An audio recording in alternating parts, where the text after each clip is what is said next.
26 नवंबर 1930 को कनाडा की एक पूरी की पूरी बस्ती गायब हो गई। आप सोच रहे होंगे ये क्या मजाक है, पर यह सच है। बस्ती के सारे लोग अचानक से गायब हो गए। बच गया तो चूल्हे पे आधा अधूरा बनता हुआ खाना, कुछ मरे हुए रस्सी से बंधे कुत्ते और सुनसान रास्ते जो ये गवाही दे रहे थे कि यहाँ कुछ तो गड़बड़ हुआ है।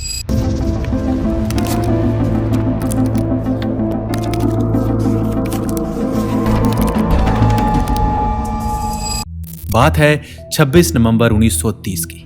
कनाडा के द मेरिडियन डेली न्यूज़पेपर के फ्रंट पेज पे एक खबर पब्लिश होती है जिसका टाइटल था विलेज ऑफ द डेड, जिसमें लिखा हुआ था नॉर्थ कनाडा में एक पूरा कबीला रातों रात कहीं गायब हो गया था। इस खबर ने पूरे कनाडा को हिला दिया।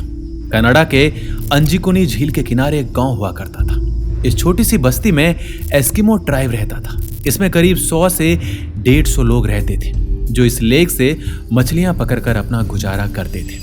दोस्तों, अंजिकुनी लेक में मछलियों के अलावा आसपास के एरिया में दूसरे जानवरों का शिकार भी होता है और इसके लिए कई शिकारी यहां आते रहते हैं।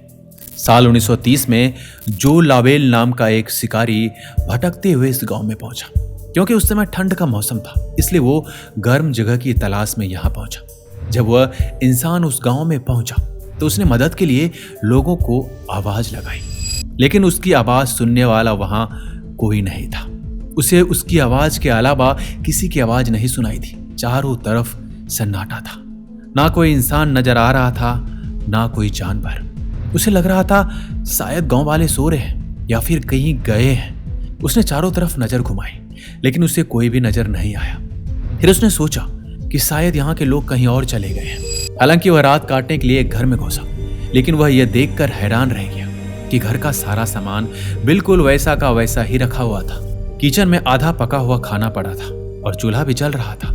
ऐसा लग रहा था जैसे अभी अभी खाना बना हो, पर कोई इंसान मौजूद नहीं था। कुछ मिनट पहले काटी गई मछलियां वहां मौजूद थी। ये देखकर उसे बड़ी हैरानी हुई। वह तुरंत वहां से निकलकर बाकी के घरों की तरफ जाने लगा और जब उसने बाकी के घरों को देखा तो उसने पाया कि एक भी जीवित या मृत इंसान कहीं भी मौजूद नहीं है। सभी के घर एकदम वैसे ही थे जैसे होने चाहिए थे। अगर वह गांव छोड़कर भी जाते तो अपने कपड़े, खाने पीने और हथियार तो साथ लेकर जाते, लेकिन नहीं, ये सारा सामान तो घरों में मौजूद था। कुछ घर तो ऐसे भी थे जिसमें लोगों ने अपने प्लेट में खाना खाने के लिए डालकर रखा था, लेकिन उस प्लेट से खाना खाया नहीं गया था। उसने आसपास बर्फ में पैरों के निशानों को ढूंढने की कोशिश की, लेकिन उसे एक भी निशान नहीं मिले। यह देखकर वह पूरी तरह से डर गया। जो ने कबीले का मुआयना किया तो उसने देखा कि कुछ घरों के बाहर कुत्ते रस्सी से बंधे हुए हैं, लेकिन उनकी मौत हो चुकी है। उन कुत्तों के सामने खाना भी रखा हुआ था, लेकिन ऐसा लग रहा था कुत्तों ने खाना नहीं खाया और भूख की वजह से उनकी मौत हो गई। इसी तरह कबीले से कुछ मीटर की दूरी पर एक गड्ढा खुदा हुआ था जो कब्र की तरह दिखाई दे रहा था, लेकिन उस कब्र में किसी इंसान का शव नहीं था। जो को लगा कि कबीले वालों के साथ कुछ बुरा हुआ है। उसने रात भर के लिए कबीले में ठहरना ठीक नहीं समझा और तुरंत नॉर्थ कनाडा के टेलीग्राम ऑफिस जा पहुंचा, जहां से उसने रॉयल कैनेडियन माउंटेन पुलिस से संपर्क किया। अगले दिन पुलिस अधिकारी उस जगह पर पहुंचे। सभी पुलिस अधिकारी कबीले का हाल देखकर हैरान थे। उन्हें शक था कि कबीले पर हमला हुआ है, जिसकी वजह से कबीले के सारे लोग मारे गए। लेकिन पुलिस का यह शक उस वक्त गलत साबित हुआ, क्योंकि कबीले या वहां की जमीन पर खून की एक बूंद भी नहीं मिली। पुलिस ने अपनी जांच में पाया कि कबीले के लोग जो के आने से लगभग 7 से 8 दिन पहले अपने घरों को छोड़कर जा चुके थे, क्योंकि घरों के बाहर बंधे कुत्तों की मौत 1 या 2 दिन भूखा रहने की वजह से नहीं हो सकती। कुत्ते हफ्ते भर से भूखे थे, लेकिन कुत्तों के सामने खाना भी पड़ा हुआ था, तो आखिर कुत्तों ने खाना क्यों नहीं खाया? घरों के अंदर चूल्हे में जलता हुआ खाना और लकड़ियों से निकलता हुआ धुआं इस बात की तरफ इशारा कर रहा था कि कबीले के लोग आनन फानन में कहीं चले गए थे। पुलिस ने कबीले के लोगों को ढूंढने के लिए कई महीनों तक सर्च ऑपरेशन चलाया, लेकिन उनके हाथ कुछ भी नहीं लगा। आखिर में इस मामले को बंद कर दिया गया। वहीं नॉर्थ कनाडा के इस कबीले के अचानक गायब होने की खबरें अखबार में छप गई। जब ये खबर फैली तो वहां मौजूद और शिकारी जो वहां शिकार करने जाते थे, सबने एक बात कही कि उस शाम उन्होंने आसमान में एक बहुत ही अजीब सी लाइट चमकती हुई देखी थी। उस तरह की रोशनी उन्होंने धरती पर पहले कभी नहीं देखी। हो सकता है वो लाइट इस गांव के गायब होने वाले इंसानों के पीछे किसी तरह से कनेक्टेड हो।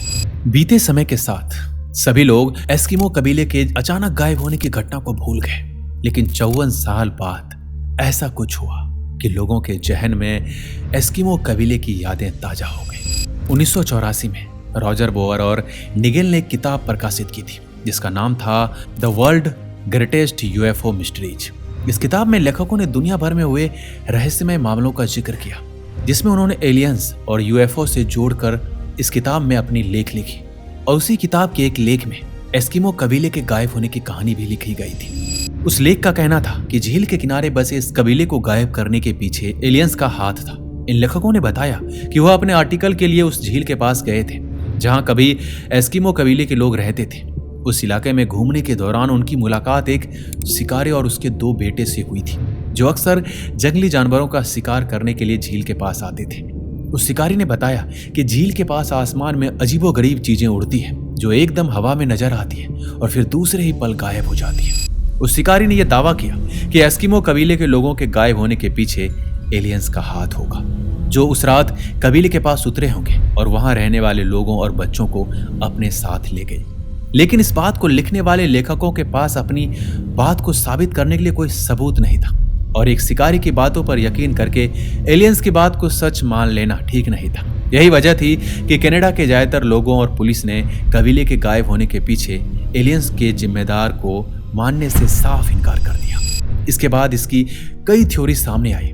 एक थ्योरी यह भी थी कि इस कबीले के लोग धार्मिक अनुष्ठान की वजह से अपने घर को छोड़कर चले गए और मास सुसाइड कर लिया, क्योंकि जनजातीय कबीले के लोग अपने ईश्वर पर काफी यकीन करते हैं और कबीले की सुख शांति के लिए इस तरह से अनुष्ठान करते हैं। एक थ्योरी यह भी थी कि कबीले तक पहुंचने वाले शिकारी जो ने ही उन लोगों को मार दिया, क्योंकि कबीले वालों के गायब होने के बाद जो ही सबसे पहले वहां पहुंचा था और बर्फ पर सिर्फ उसके ही पैरों के निशान मिले थे। इस थ्योरी को मानने वाले लोगों का कहना था जो खुद को फेमस करना चाहता था, इसलिए उसने पहले कबीले वालों का विश्वास जीता और फिर एक दिन सही मौका मिलने पर उन्हें मौत के घाट उतार दिया और इसके बाद सबकी लाशों को बर्फीली झील में फेंक दिया, जिसके ऊपर दोबारा बर्फ जम गई होगी।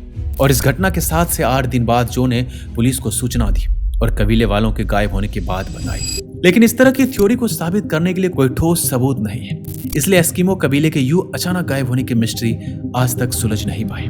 यह संभव है कि इस कबीले के लोग किसी दूसरी जगह पर बस गए होंगे, लेकिन 150 लोगों की आबादी अचानक से गायब हो गई।